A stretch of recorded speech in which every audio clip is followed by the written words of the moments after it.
At its height, the Portuguese Empire spanned 4 continents, with worldwide territory spreading from Rio de Janeiro to Macau.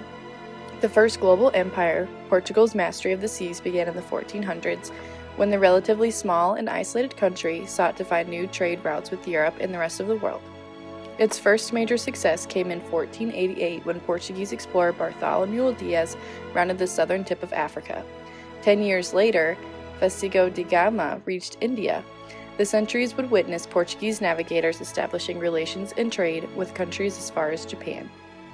By the middle of the 18th century, Portugal's capital of Lisbon was the 5th largest city in Europe, its port to the 3rd busiest. It was one of the wealthiest cities in the world, if not for the unspeakable catastrophe that occurred on November 1st of 1755, leaving the city leveled, the entire empire crippled, and the course of the Western civilization altered forever.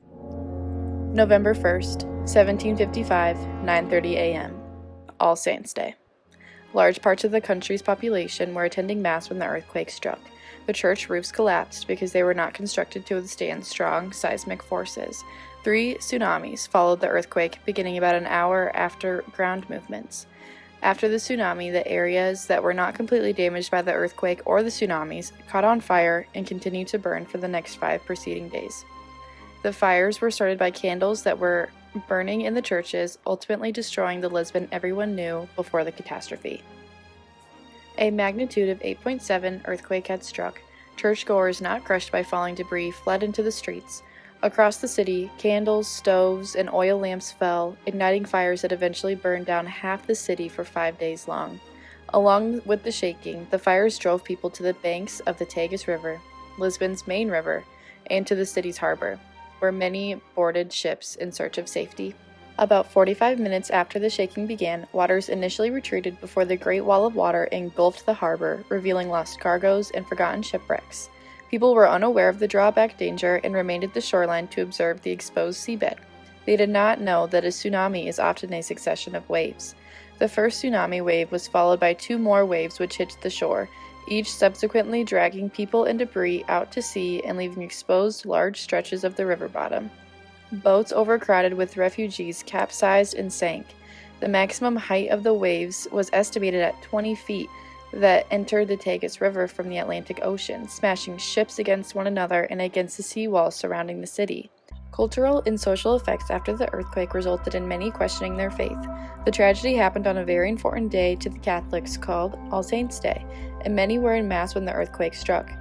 There were many who questioned why the Lord would have such a disastrous event happen on such a large occasion for worship. Most of the buildings were destroyed, and millions in assets were also lost in the disaster. An estimated 12,000 houses were lost, with another 5,000 severely damaged. 135 religious buildings were lost, and millions in jewelry and jewels was lost. Today, the Carmo Convent in Lisbon, Portugal stands half destroyed. The walls remain, but the roof has been gone for 260 years. Much of the building, including most of the nave, was destroyed in 1755, but the church still stands today as an archaeological museum as a reminder of the damaging earthquake. Carvalho de Melo Pombal served as Secretary of State of Internal Affairs of the Kingdom to the government of Joseph I of Portugal during the earthquake of 1755. Pombal assumed the prominent position for immediate response to the disaster. Pombal coordinated and organized the relief efforts.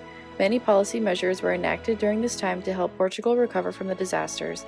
They included disposing of corpses to help limit the spread of disease and sickness, food for the homeless, and creating price controls on products. Temporary hospitals were established, bringing troops into the city to help with recovery efforts. During this time, Pombal and many military architects took the opportunity to redesign the city. They redesigned the layout of the streets to create straight lines as well as making them wider to reduce potential earthquake damage. A new construction technique known as the gaiola was implemented to increase the elasticity of the houses.